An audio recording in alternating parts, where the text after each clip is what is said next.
Hello, how are you? It's Sue Maddox from maddoxcreations.com, and I am here today to show you a cute little trick you can do with, well, I'm using Prized Peony today, but you can also, you could use this tip would apply with any large flower sort of stamp.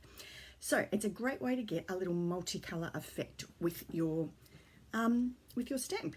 So what I'm going to use for this one is my Stamparatus at the bottom here. Fantastic for stamp positioning if you haven't got one of those. Some ink pads, I've got some little sponge daubers, I've got my chamois here to wipe my stamp down as I go, and a little piece of shimmery white cardstock. Okay, let's get going on that.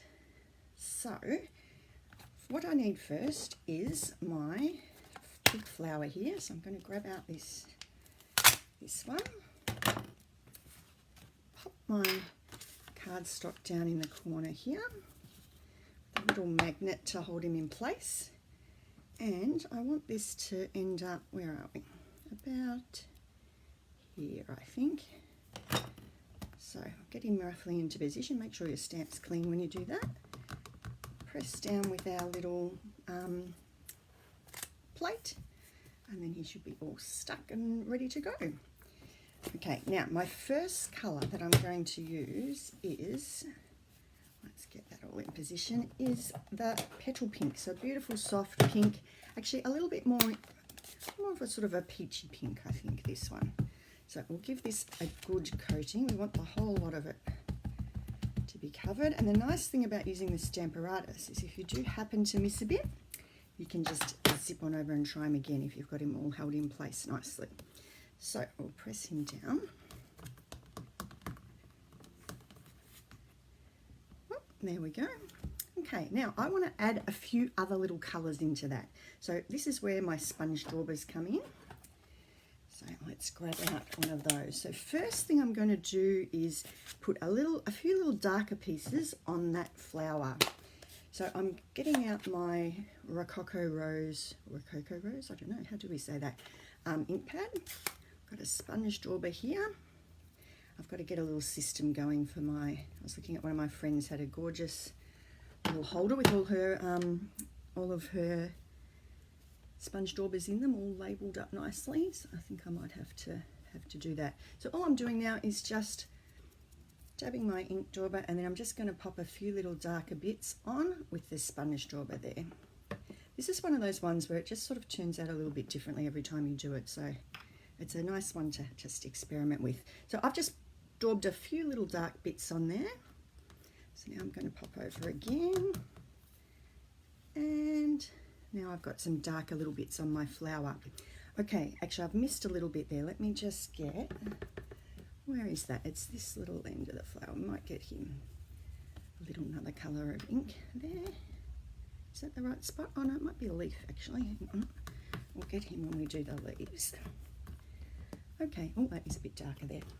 All right, next up, I'm going to go with Crumb Cake. My Crumb Cake stamp pad has, the colour has faded on it. It's gone off a rather ugly green colour, I think. That's a bit annoying, but the ink pad's still working beautifully. So I want to do all of this stem. Oh, I forgot about that other little bud there. I want to do all of the stem here and the leaf in the Crumb Cake. So a bit more on, and I want most of this stem to be Crumb Cake colour. There we go. Let me just move him over a bit so you can see what I'm doing. So I'm not being especially pedantic with it. I'm just slapping it on roughly in the direction of the stem. All right, let's see what happens with that one. We'll just go a little bit closer here. What's my camera doing? It's getting a bit of a sag going. Okay, let's pop that down, see what happens. I love this technique because it's just like a nice little surprise whenever you, oh yeah, beautiful. Okay, and now what I'm going to do is add a little bit of the soft suede, so a slightly darker brown now. I've got another ink dauber here that I know I was using the brown with, so. And I'm just going to get the edge of the leaves this time, so I just want a little tiny bit of this one. You've got to watch out with the dark colours because they dominate a little bit, so don't be too heavy-handed with those. Maybe we'll go a little bit on that stem and a little tiny bit on that bit of leaf. And I know when I'm looking at this that I've forgotten to do that bud.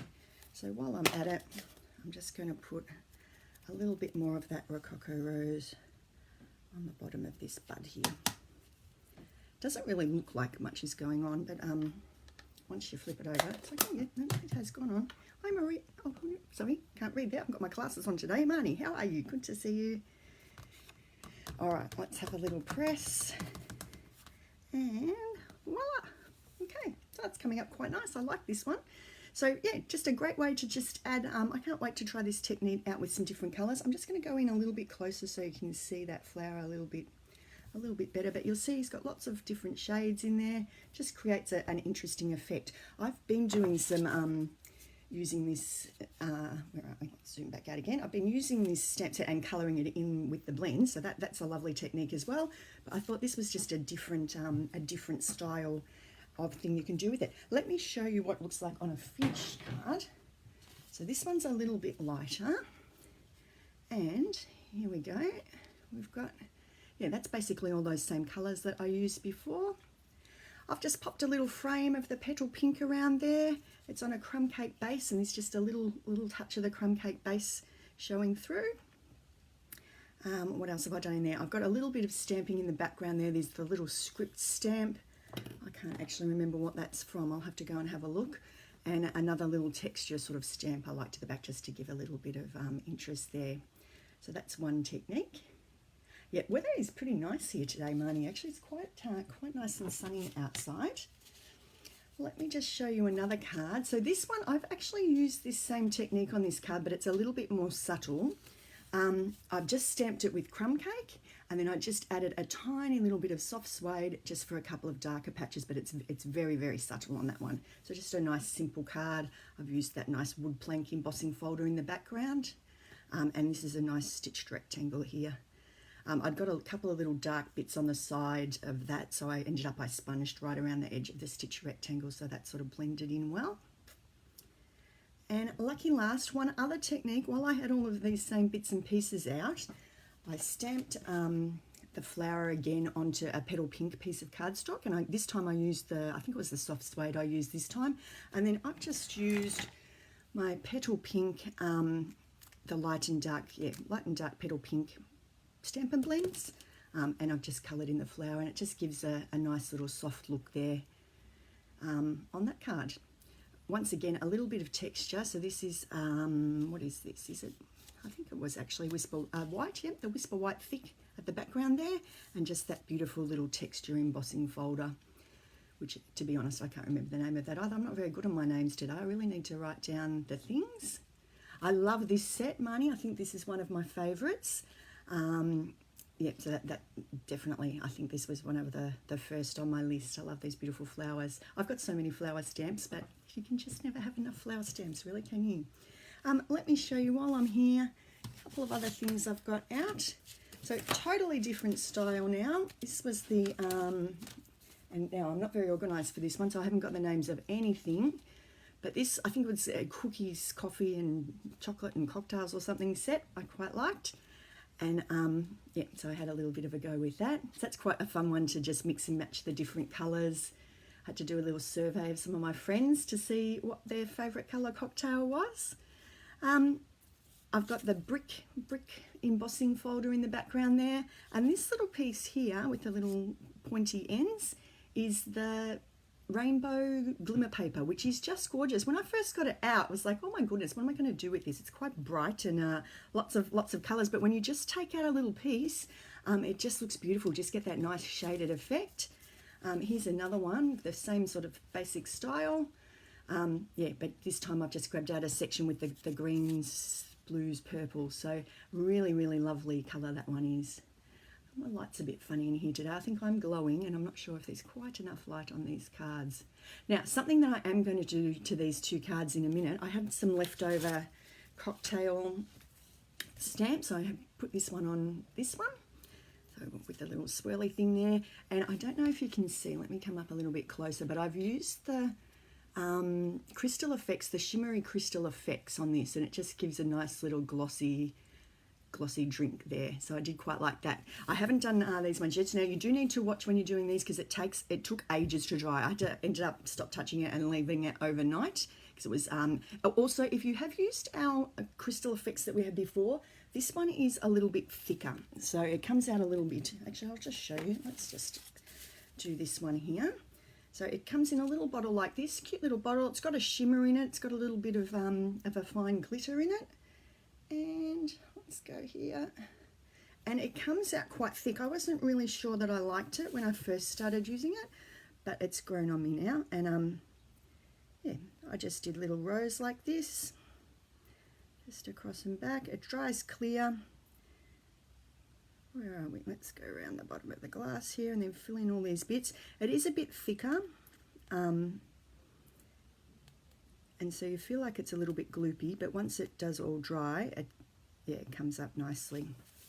Where are we? Can we see that? Probably not. Yeah, so this is, Shimmery Crystal Effects. That is the that product there. So it just comes out with a nice sort of a clear gloss with a little bit of glitter in it there. And then just make sure, put it aside. I'm a terrible one for just wanting to poke it and see if it's dry yet, but just put it to one side and leave him to dry. It gives a nice glossy effect. You can probably see that on this one if I hold it up to the light well enough. Yeah, nice little gloss and a tiny touch of glitter. It's very, very subtle, the glitter, so yeah, just a nice way to add another little touch. And it sort of I thought it worked well with these drinks. Makes them look a little bit like a nice drink there. Okay, so that's it from me for today. Let's get rid of that. Come back up to here. Okay, and I hope you are all keeping well. We are in a need of a bit more of our crafty distraction here in Victoria. We're back into our next little patch of staying close to home. So yeah, lots of time in the craft desk, I think, for me and lots of other people down here. Very bit chilly outside, I must say, so I'm actually quite enjoying this nice little spot in my desk. So I'm determined this time to keep working my way around this room and get the little messy bits a bit tidied up, and hopefully I'll have lots more things to share with you. So I hope you are all keeping well, and yeah, the crafts and paper crafts and sending cards to people is a nice little hobby at this time, I think, while we're all staying close to home. Okay, take care wherever you are, and I will see you again another time. Thank you. Bye.